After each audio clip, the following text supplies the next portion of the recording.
Hello everyone, स्वागत है आपका अपने चैनल दक्षता नर्सिंग एकेडमी पर। आज हम एक नया टॉपिक लेने जा रहे हैं। वो क्या है? Family planning method and contraceptive methods. ठीक है, दोनों में से किसी भी नाम से इसको हम बुला सकते हैं। फैमिली प्लानिंग मेथड भी बोल सकते हैं या फिर कॉन्ट्रासेप्टिव मेथड्स भी बोल सकते हैं।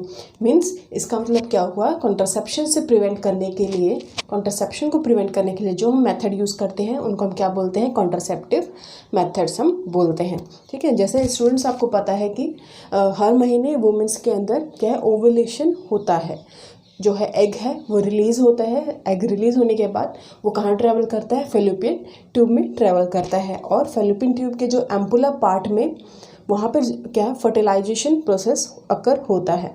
उस फर्टिलाइजेशन प्रोसेस को प्रिवेंट करने के लिए ही हम क्या यूज़ करते हैं? इन मेथड्स का यूज़ करते हैं। कॉन्ट्रासेप्टिव मेथड्स का हम यूज़ करते हैं। क्लियर है?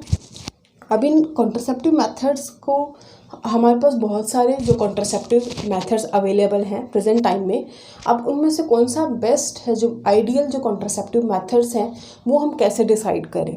ठीक है, तो वो सोचने वाली बात हो जाती है। तो उसके लिए हमारे पास कुछ पॉइंट्स हैं, कुछ क्राइटेरिया है। अगर वो कॉन्ट्रासेप्टिव मेथड उस क्राइटेरिया को फुलफिल कर देता है तो हम मान लेते हैं कि वो कॉन्ट्रासेप्टिव मेथड क्या है? एक आइडियल कॉन्ट्रासेप्टिव मेथड्स है। तो चलिए पहले हम उसके जो क्राइटेरिया हैं for the ideal contraceptive methods वो हम देख लेते हैं।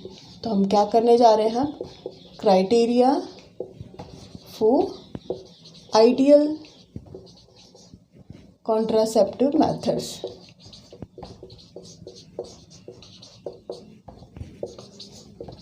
ठीक है, आप भी सोचिए कि कौन कौन से ऐसे मेथड्स हो सकते हैं, कौन कौन सा क्राइटेरिया होगा जिसके बेस पे हम किसी को जो आइडियल बोल सकते हैं, आइडियल कॉन्ट्रासेप्टिव मेथड्स है। फर्स्ट हम क्राइटेरिया अगर हम बात करें, ठीक है, वो क्या होगा? सेफ। ठीक है, सेफ बोलते ही हमारे माइंड में क्लिक हो गया कि ऐसा जो कॉन्ट्रासेप्टिव मेथड्स जिसका कोई साइड इफ़ेक्ट ना हो। ठीक है, अगर उस कॉन्ट्रासेप्टिव मेथड को यूज़ करने से वुमेन को किसी तरह की परेशानी नहीं होती है, किसी तरह की प्रॉब्लम नहीं होती, उसको कोई साइड इफ़ेक्ट नहीं होता है, तो हम उसको क्या बोल देंगे? हम उसको बोल सकते हैं आइडियल कॉन्ट्रासेप्टिव मेथड्स। ठीक है, ये एक पहला क्राइटेरिया है। ठीक है, ये सिर्फ एक क्राइटेरिया है। दूसरा क्राइटेरिया क्या है? अगर वो कॉस्ट इफेक्टिव है।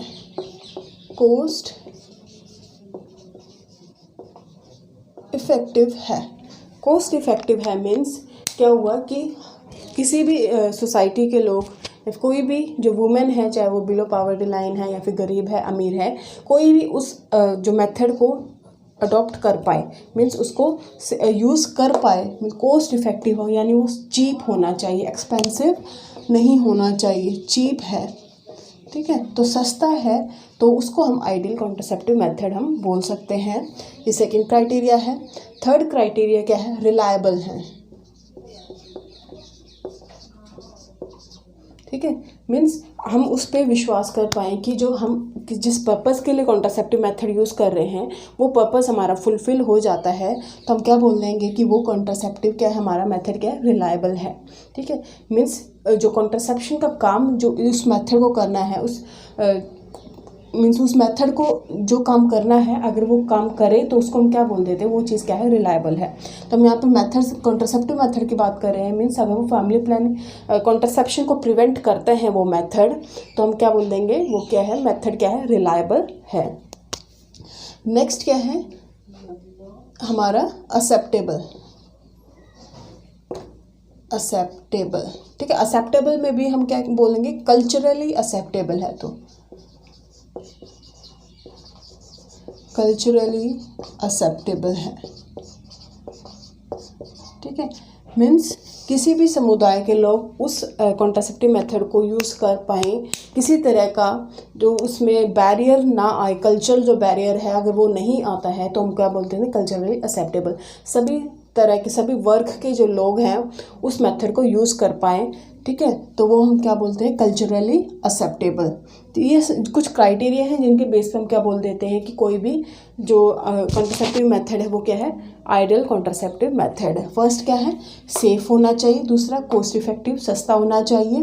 थर्ड रिलायबल होना चाहिए। मीन्स अगर वो हम कंसेप्शन को प्रेगनेंसी को प्रिवेंट करने के लिए वो मेथड यूज़ कर रहे हैं, तो वो उसके लिए काम आए, मीन्स वो प्रेगनेंसी को प्रिवेंट करे, रिलायबल हो, उस पर हम भरोसा कर सकें। फोर्थ है कल्चरली एक्सेप्टेबल, सभी वर्ग के लोग, सभी सोसाइटी के लोग उस मेथड को यूज़ कर पाएँ, किसी तरह का जो कल्चरल जो बैरियर है, ठीक है, वो बीच में नहीं आना चाहिए, तो हम बोल देंगे कल्चरली एक्सेप्टेबल। तो ये कुछ क्राइटेरिया हैं, ये हमने डिस्कस कर लिए, ठीक है, अच्छे से समझ में आया होगा। तो फर्स्ट जो हमारा आज का जो हेडिंग था वो हमने डिस्कस कर लिया। अब नेक्स्ट हम क्या इसके क्लासिफिकेशन की ओर चलते हैं। क्लासिफिकेशन में हम जो इसको जो कॉन्ट्रासेप्टिव मेथड्स को कितने में डिवाइड करते हैं, 5 तरीके से हम इसको डिवाइड करते हैं। कैसे, कौन कौन से हम इसका है क्लासिफिकेशन है वो हम पढ़ते हैं अभी। फर्स्ट है जो इसमें अभी हम क्या करेंगे, क्लासिफिकेशन।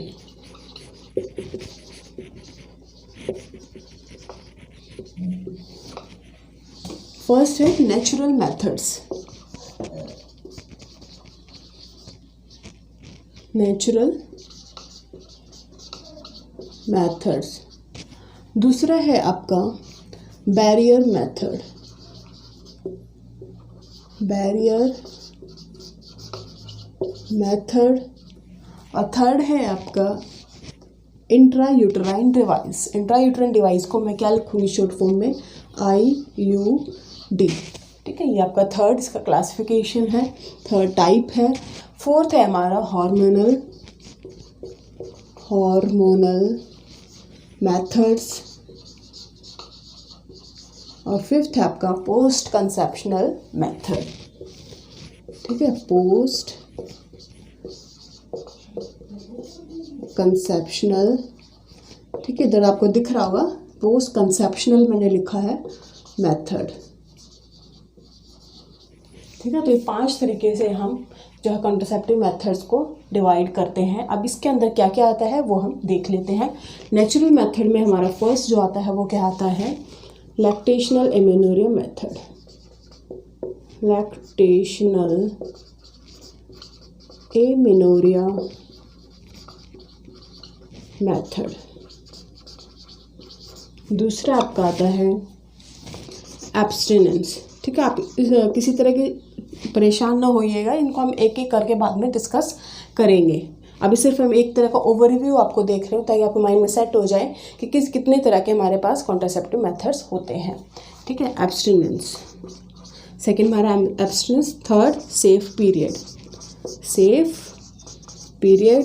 और फोर्थ है आपका कोइटस इंटरप्टस।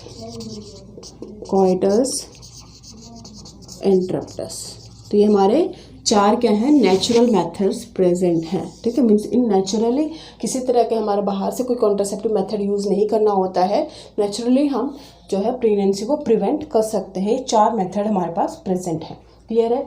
नेक्स्ट है हमारे पास बैरियर मेथड, ठीक है। बैरियर मेथड में हम बेसिकली क्या क्या पढ़ते हैं, फर्स्ट है फिजिकल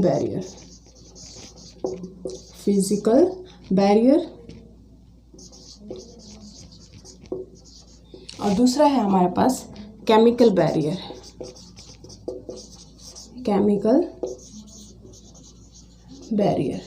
फिजिकल बैरियर में हम क्या पढ़ेंगे, कॉन्डम्स, ठीक है। कॉन्डम्स हमारे पास फीमेल कॉन्डम भी है और मेल कॉन्डम भी हम पढ़ते हैं। दूसरा है हमारा डायफ्राम,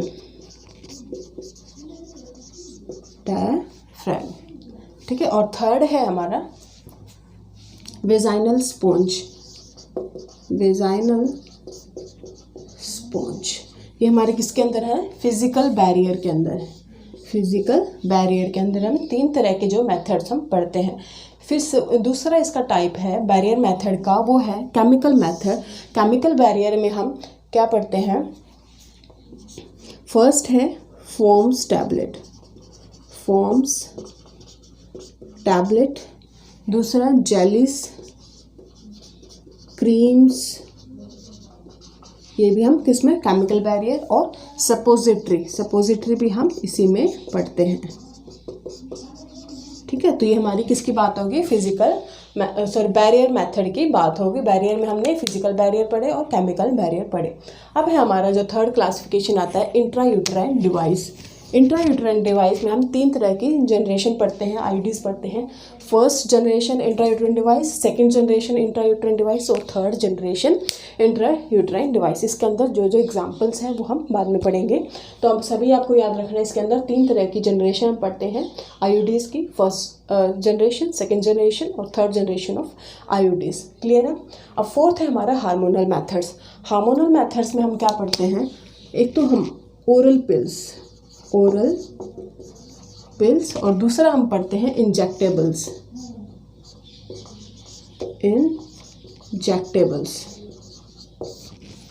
ठीक है, ये हमारा किस में आता है, हार्मोनल मेथड में आता है।